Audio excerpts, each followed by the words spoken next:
मैं जिस दिन हॉस्पिटल में डायग्नोज हुई थी मैं बहुत खुश थी। मेरे परिवार वाले रो रहे थे, बहुत ज़्यादा परेशान थे, क्योंकि उन्होंने मुझे एक मिट्टी के ढेर के गिरने जैसा देखा उस 6 महीने के अंतराल में। लेकिन मैं बहुत अच्छा फील कर रही थी, मैं बहुत खुश थी।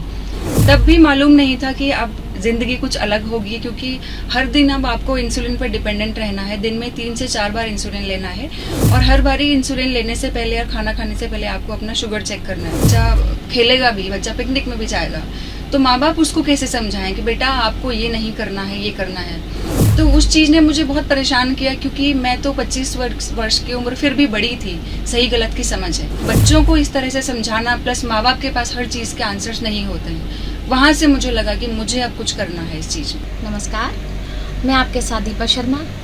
स्वागत है आपका अमर उजाला की इस खास सीरीज छाप में। आज स्वास्थ्य एक बड़ा मुद्दा है, और अगर बात हम डायबिटीज़ की करें तो यह कहीं ना कहीं किसी न किसी रूप में हर घर में दस्तक दे चुका है।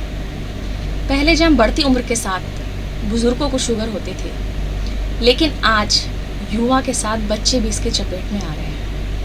ऐसे ही जब एक युवा टाइप 1 शुगर से पीड़ित हुई, मौत और ज़िंदगी के बीच जब ज़िंदगी की जंग उन्होंने जीत ली, तो उन्होंने ठाना इन बच्चों के लिए अब बेहतर कार्य करना है जो टाइप 1 शुगर से पीड़ित है। फिर क्या था, नौकरी छोड़ी, उदय संस्था का गठन किया, और आज उस संस्था से करीब 500 से अधिक लोग जुड़ चुके हैं, और यह संख्या जानकर हैरानी होगी बच्चों की है। तो आइए जानते हैं, बात करेंगे उदय संस्था के संस्थापक रेखा नेगी से, कैसे वो इन बच्चों के जीवन में उजाला भर रहे हैं। मैम, बहुत बहुत स्वागत है आपका कार्यक्रम में। जी, बहुत बहुत धन्यवाद मैम, आपने आज के कार्यक्रम में मुझे इनवाइट किया, और आपकी संपूर्ण टीम को मेरी ओर से हार्दिक धन्यवाद। मात्र 25 साल की उम्र में आपको टाइप 1 शुगर हुई, 6 महीने तक इससे पीड़ित रहे। कैसे पता चला ये टाइप 1 शुगर है, क्या सिम्टम्स दिखे आपको? जी, टाइप 1 डायबिटीज़ अधिकतर छोटे बच्चों में देखा जाता है, बट टाइप 1 डायबिटीज़ एक ऑटो इम्यून कंडीशन है, तो उसकी अब कोई उम्र नहीं है। वो बच्चों में, अडल्सेंट्स में और इवन अडल्ट्स में भी डायग्नोज हो सकता है। तो 25 साल की उम्र में जब मुझे डायबिटीज़ से मेरा संघर्ष चल रहा था, तो मालूम नहीं था कि मुझे डायबिटीज़ है।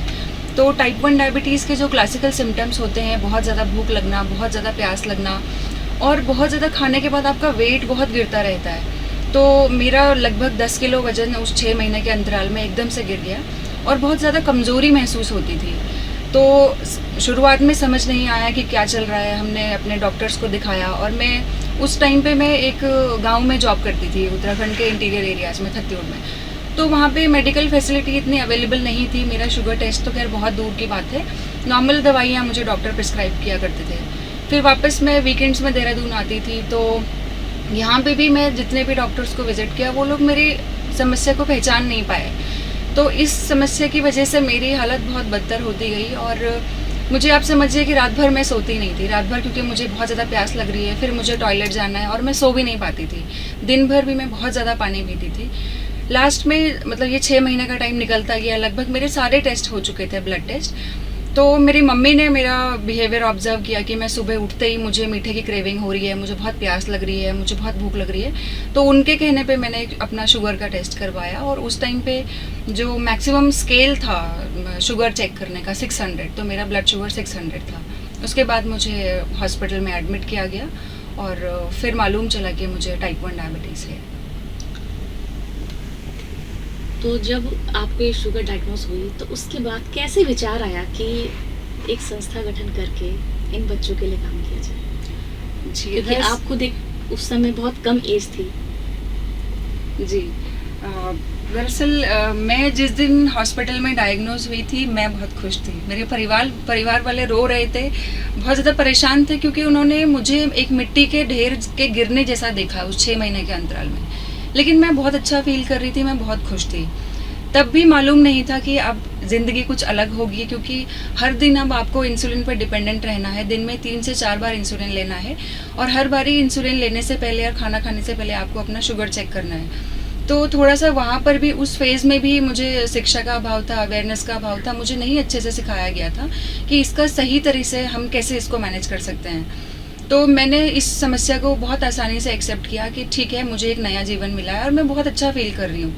लेकिन कहीं ना कहीं दिमाग में कुछ प्रश्न थे कि मुझे ये जीवन क्यों मिला है। मतलब बहुत सारे लोग होते हैं, अगर आप आंकड़े उठा के देखें तो बहुत सारी ऐसी पॉपुलेशन है जो मिसिंग है, जो डाटा ये बताता है कि डायबिटीज़ की पॉपुलेशन इतनी होनी चाहिए, लेकिन वो पॉपुलेशन कम है। इसका मतलब है बहुत सारे लोगों ने अपना जीवन खोया है। तो मुझे उस चीज़ ने थोड़ा सा इतना एक झकझोर दिया था अंदर से कि इस चीज़ के बारे में अवेयरनेस की कमी है, तो शायद मैं उस चीज़ में कुछ काम कर सकती हूँ। दूसरा, जब मैं डॉक्टर्स को विजिट करती थी तो छोटे छोटे बच्चे देखती थी, उनके परिवार वाले देखती थी, उनकी डायबिटीज़ के प्रति कैसी समझ है। अब बच्चा स्कूल जाएगा, बच्चा खेलेगा भी, बच्चा पिकनिक में भी जाएगा, तो माँ बाप उसको कैसे समझाएं कि बेटा आपको ये नहीं करना है, ये करना है। तो उस चीज़ ने मुझे बहुत परेशान किया, क्योंकि मैं तो 25 वर्ष की उम्र फिर भी बड़ी थी, सही गलत की समझ है, और बच्चों को इस तरह से समझाना, प्लस माँ बाप के पास हर चीज़ के आंसर्स नहीं होते हैं। वहाँ से मुझे लगा कि मुझे अब कुछ करना है इस चीज़ में। आपने नौकरी छोड़ के उदय संस्था का गठन किया, तो इस टीम में कितने लोग हैं, कैसे काम होता है, क्या क्या सुविधाएं दी जाती हैं ऐसे बच्चों को? जी, सर्वप्रथम जब मैंने इस सब्जेक्ट के ऊपर काम करने का डिसाइड किया, तो शुरुआत में मैं अकेले ही करती थी कि मैंने सिंपली एक छोटा सा व्हाट्सएप ग्रुप बनाया और ऐसे परिवारों को अपने साथ उस ग्रुप में जोड़ा जिनके बच्चों को डायबिटीज़ है। लेकिन कोविड के टाइम पे क्या हुआ कि ये संख्या दिन प्रतिदिन बढ़ती गई। लगभग हर दिन हमारे साथ 10 बच्चे, 15 बच्चे इस तरह से जुड़ते गए। तो वहाँ पे मुझे ज़रूरत महसूस हुई क्योंकि क्यों ना हम इसको एज अ संस्था के रूप में इसको परिवर्तित करें और इसको एज अ पहल चलाएं। तो वहाँ पर 2022 में मेरे साथ एक डॉक्टर आशीष सेठी हैं, वो पीडियाट्रिक एडोलेसेंट एंडोक्रिनोलॉजिस्ट हैं, वो पूरा मेडिकल पार्ट देखते हैं, डॉक्टर आशीष सेठी। और मैं इस चीज़ को पूरा एनजीओ का जितना भी मेडिकल, जैसे बच्चों को गाइडेंस है, न्यूट्रिशन रिलेटेड इन्फॉर्मेशन देना है, इंसुलिन के तरीके सिखाने हैं इंजेक्ट करने के, और कुछ ऐसे पेरेंट्स हैं जिनके बच्चों को डायबिटीज़ है। तो 3 ऐसे पेरेंट हैं, 3 मेरी उम्र के लगभग लोग हैं जिनको डायबिटीज़ है और 1 डॉक्टर हैं। तो ये हमारी टीम है। प्लस मैं बहुत लकी हूँ, कुछ ऐसे भी वॉलेंटियर्स हमें ज्वाइन करने के लिए आते हैं जो रिटायर्ड हैं। वो कहते हैं हम आपको कैसे मदद करें, तो जैसे कुछ पेपर वर्क में हमारी मदद कर देते हैं। आपने इन बच्चों को समझने के लिए अपने आप में भी बहुत बदलाव लाया, कई कोर्स किए, तो उसके बारे में जानना चाहेंगे कि क्या रहा?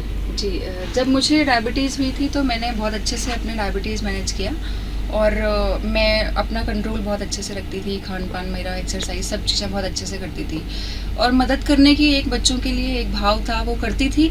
लेकिन कहीं ना कहीं मेरा खुद का एक्सपीरियंस सफिशिएंट नहीं है किसी बच्चे को मदद करने के लिए, क्योंकि बच्चे की एज ग्रुप क्या है, वो प्यूबर्टल फेज़ में है, टीनेज फेज़ में है, या फिर कोई महिला हैं जिनको कुछ और भी समस्याएं हैं। तो मेरा अकेले का मात्र का एक्सपीरियंस उसके लिए सफिशिएंट नहीं था। फिर मैंने कुछ कोर्सेज़ करे हैं, जैसे मैंने नेशनल डायबिटीज़ एजुकेटर प्रोग्राम से मैंने सर्टिफाइड डायबिटीज़ एजुकेटर का कोर्स किया है। उसके बाद मैंने न्यूट्रिशन में एक डिप्लोमा भी किया है, और Indian society for paediatric adolescent endocrinology, वहाँ से भी मैंने एक टाइप 1 डायबिटीज़ एजुकेटर का कोर्स किया है, ताकि मैं इन बच्चों को समझ सकूं और इनको मदद कर पाऊँ।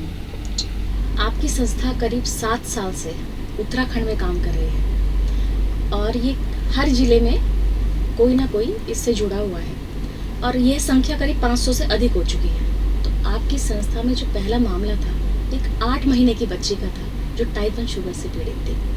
कैसे वो कांटेक्ट में आए, क्या उनमें लक्षण दिखे, इसके बारे में जानना चाहिए। जी, छोटे बच्चों में सबसे बड़ी समस्या यह होती है कि वो एक्सप्रेस नहीं कर पाते हैं, वो बता नहीं पाते हैं, और वो एक ऐसी कंडीशन में डायग्नोस होते हैं जब वो बहुत वल्नरेबल हो चुके होते हैं, वो जीवन और मौत के बीच में संघर्ष कर रहे होते हैं। तो 80% बच्चे ऐसे होते हैं जो डायबिटीज़ कीटोएसिडोसिस वाली कंडीशन में डायग्नोस होते हैं, और यह एक बहुत ही मतलब आपका जीवन भी ये समस्या ले सकती है। तो उन बच्चों में माता पिता मोस्टली ये ऑब्जर्व करते हैं कि बच्चा बहुत ज़्यादा अगर बेड वेटिंग कर रहा है, पानी बहुत ज़्यादा पी रहा है, या वज़न उसका कम हो रहा है, और अगर ये डायबिटीज़ कीटोएसिडोसिस वाली समस्या को समय से निवारण ना किया जाए तो बच्चों को वॉमिटिंग भी स्टार्ट हो जाती है। तो उस कंडीशन में अनअवेयरनेस की कमी इतनी है कि कई बार बच्चे अगर नज़दीकी अस्पताल में चले गए तो डॉक्टर्स उसको वॉमिटिंग का ट्रीटमेंट दे देते हैं, लेकिन शुगर नहीं चेक करते हैं। तो ये बहुत सारी समस्याएं इस तरह से हैं। लेकिन जब 8 महीने की बच्ची का केस हमारे पास आया था तो मैं तेंद्रेश अस्पताल में डॉक्टर आशीष सेठी हैं, उनके पास ये बच्ची आई थी। तो उस टाइम पे उस बच्ची को जब डायग्नोज हुआ तो पेरेंट्स को एक बहुत काउंसलिंग की ज़रूरत होती है, कि आप थ्रू आउट द लाइफ आपको अपने बच्चे को इंजेक्शन देना है, शुगर मॉनिटरिंग करना है। बच्चा बता नहीं पाएगा जब उसका शुगर लो हो रहा है तो उसको कैसे फील हो रहा है। तो ऐसे केसेस में हमारे पास कुछ डिवाइसेस आती हैं जिसको कंटिन्यूस ग्लूकोज मॉनिटरिंग कहते हैं। एक छोटा सा पैच होता है जो बच्चे के आर्म में लग जाएगा। बच्चे या फिर हम लोग भी जैसे बड़े हैं हम भी यूज़ कर सकते हैं, और मैं भी इस डिवाइस को यूज़ कर रही हूँ, अगर आप देख पाएंगे यहाँ पे। तो इससे हम क्या करते हैं, अपने फ़ोन से सिंपली स्कैन करते हैं और फ़ोन पे हमारी शुगर लेवल की रीडिंग आ जाती है। तो उन बच्चों के केस में हम पेरेंट्स को ये रिकमेंड करते हैं कि आप ऐसे डिवाइसेस को अपने बच्चों के लिए यूज़ कीजिए। तो किस जिले का था वो मामला? काशीपुर से। तो जैसे वो पहला केस 8 महीने के बच्चे का था, दूसरा केस किस उम्र का? लगभग 4 साल। तो जैसे अगर हम 4 साल के बच्चे की ही बात करते हैं तो ये अपने आप को कैसे स्टैंड कर पाएंगे, क्योंकि स्कूल भी जाना है, खेलने का भी मन है, तो क्या इंसुलिन साथ रखना पड़ता है या डिवाइस? जी बिल्कुल। हम घर से बाहर, इवन मैं अपनी ही बात करूं, अगर मैं संस्था चला रही हूं तो मेरा हर दिन का शेड्यूल अलग है, हर दिन मेरा अलग है। तो मैं जब भी घर से बाहर निकलती हूँ, मैं ही नहीं हर बच्चों को हम ये सलाह देते हैं, बच्चा स्कूल जा रहा है तो अपना इंसुलिन साथ में लेके जाएगा, ग्लूकोमीटर साथ में लेके जाएगा, और एक हाइपो किट। हाइपो का मतलब शुगर का लो हो जाना। अगर शुगर लो हो जाए तो हमें बहुत परेशानी होती है, जैसे हम फोकस नहीं कर पाएंगे, हमें बहुत कंपकंपी होगी और हमें कमज़ोरी महसूस होगी। और अगर हम लो शुगर को टाइमली ट्रीट ना करें तो हाइपोग्लाइसीमिया अटैक जिसे कहते हैं, बच्चा अनकॉन्शियस भी हो सकता है, बेहोश भी हो सकता है। तो उसको समय से पहले तो उन लक्षणों को पहचानना।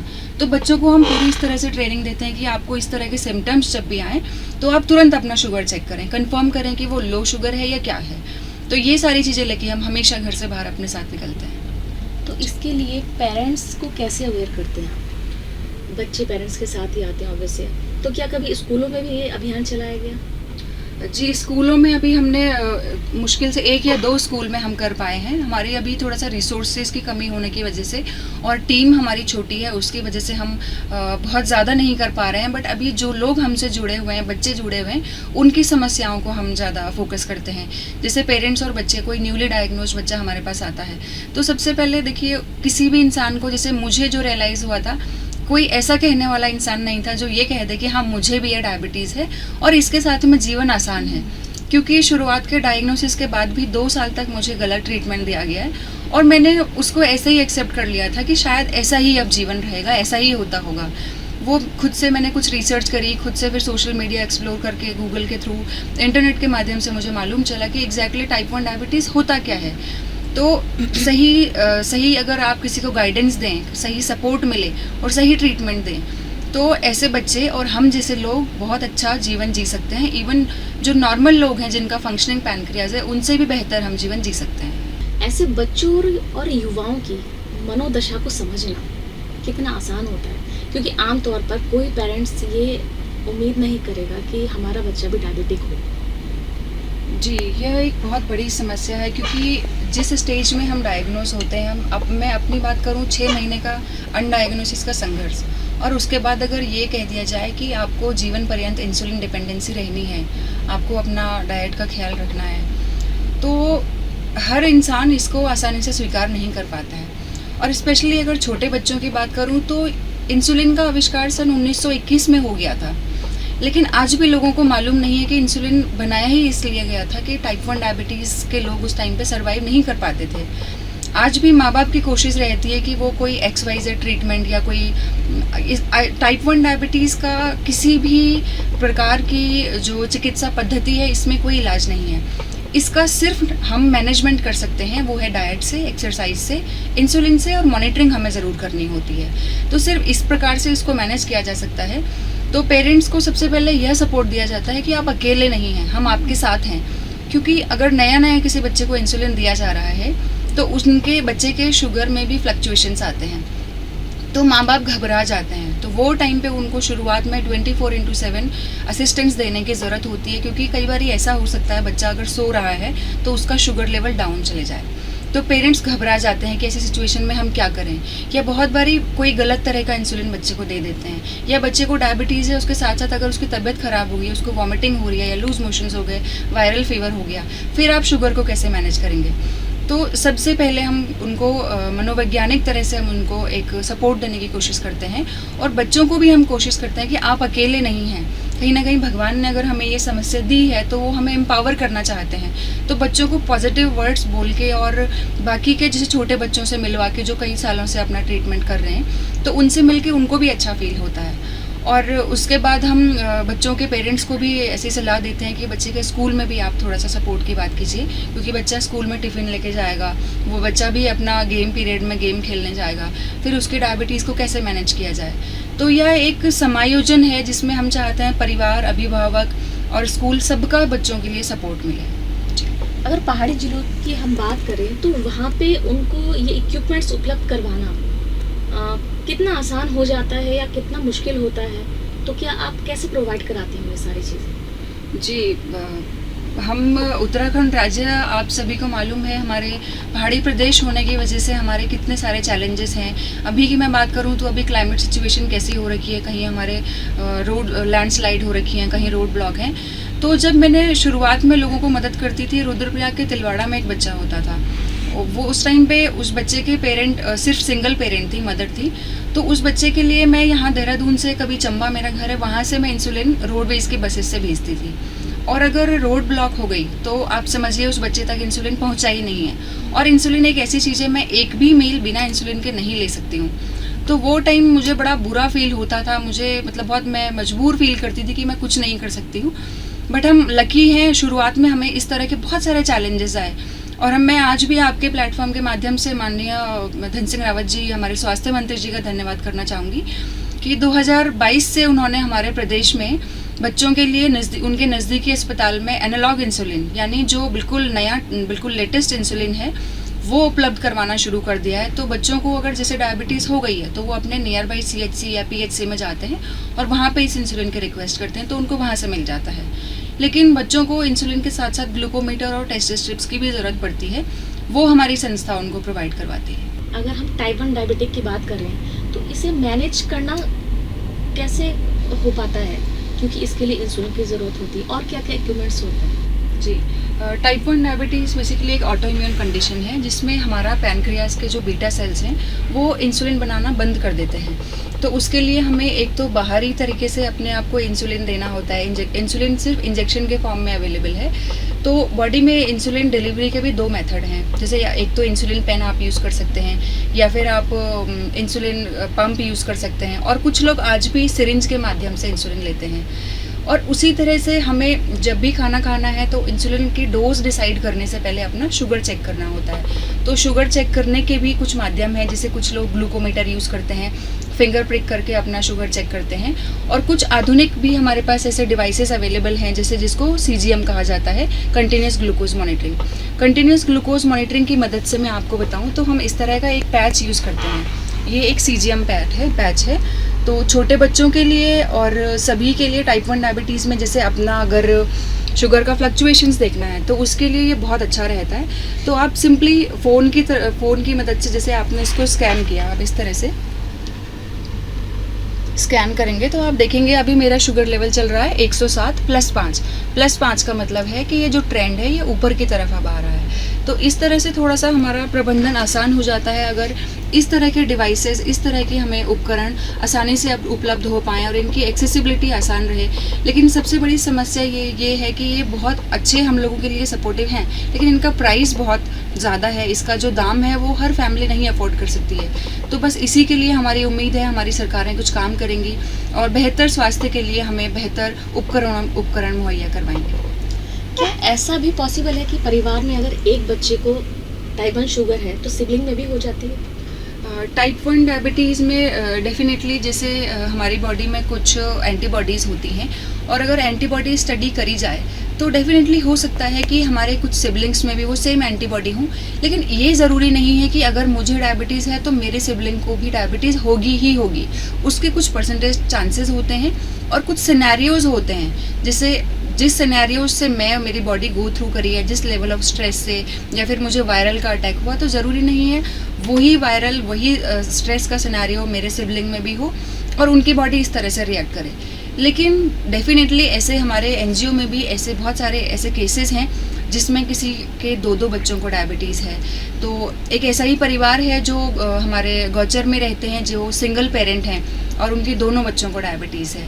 तो इस तरह की समस्या की वजह से पेरेंट्स के लिए और भी चैलेंजेस आ जाते हैं और 24/7 उनका पूरा इसमें मेहनत लग जाती है। जेनेटिक है, हार्मोन चेंजेस है, क्या कारण मानती हैं आप इसको? जी, डायबिटीज़ अगर मैं खासकर टाइप 1 डायबिटीज़ की बात करूं तो ये एक ऑटो इम्यून कंडीशन है, लेकिन हाँ डेफिनेटली कुछ हद तक इसमें जेनेटिक्स का भी रोल रहता है कि अगर जैसे किसी फीमेल को डायबिटीज़ है, टाइप 1 डायबिटीज़ है, तो उनके फ्यूचर जनरेशन में ये मुश्किल से 5% चांसेस है कि उनमें डायबिटीज़ हो सकती है। लेकिन ये बहुत कम ऐसा पाया गया है कि फीमेल टू वो जो सेम टाइप 1 डायबिटीज़ अगर किसी बच्चे में हो रहा है वो बहुत कम है। लेकिन उसी तरह से मेल में ये चीज़ें थोड़ा सा ज़्यादा हैं कि अगर मेल में अगर किसी को टाइप 1 डायबिटीज़ है तो उनका प्रतिशत, जैसे महिलाओं का अगर 5% है तो उनका 15 से 20% हो जाता है। तो कम प्रतिशत है, लेकिन किसी कुछ केसेस ऐसे पाए जाते हैं। अब अगर हम डायबिटीज़ टाइप 2 की भी बात करें तो टाइप 2 में जेनेटिक्स का बहुत बड़ा रोल रहता है। और अब हम आज के डेट में जो भी हम लाइफस्टाइल फॉलो कर रहे हैं वो हमारे जीन्स उन्हीं को अडेप्ट कर ले रहे हैं, हम अपने आने वाले जनरेशन को वही आगे देने वाले हैं। तो जो अगर हम किसी के जेनेटिक्स में कुछ चीज़ें हैं भी और हम अपना लाइफस्टाइल सुधार लें, हम अपने आप को बेहतर बना लें, तो वो अगले जनरेशन में वो बेटर चीज़ें ही पास ऑन होती हैं। अगर हम ग्रामीण क्षेत्र की बात करें, शहरी क्षेत्रों की बात करें, तो जिस शहरों में रह रहे हैं उनमें ये शुगर ज़्यादा देखने के लिए मिलती है। NFHS की रिपोर्ट तो यही कहती है। जी बिल्कुल, ये बात आपने बिल्कुल सही कही है कि शहरी क्षेत्रों में रहने वाले लोगों में डायबिटीज़ ज़्यादा देखी जाती है। अगर हम टाइप 1 डायबिटीज़ की बात करें या टाइप 2 की बात करें, कहीं ना कहीं इसका रीज़न ये भी है कि शहरी क्षेत्रों में लोगों का चलना फिरना कम है, वो व्हीकल से इधर उधर ट्रैवल करते हैं।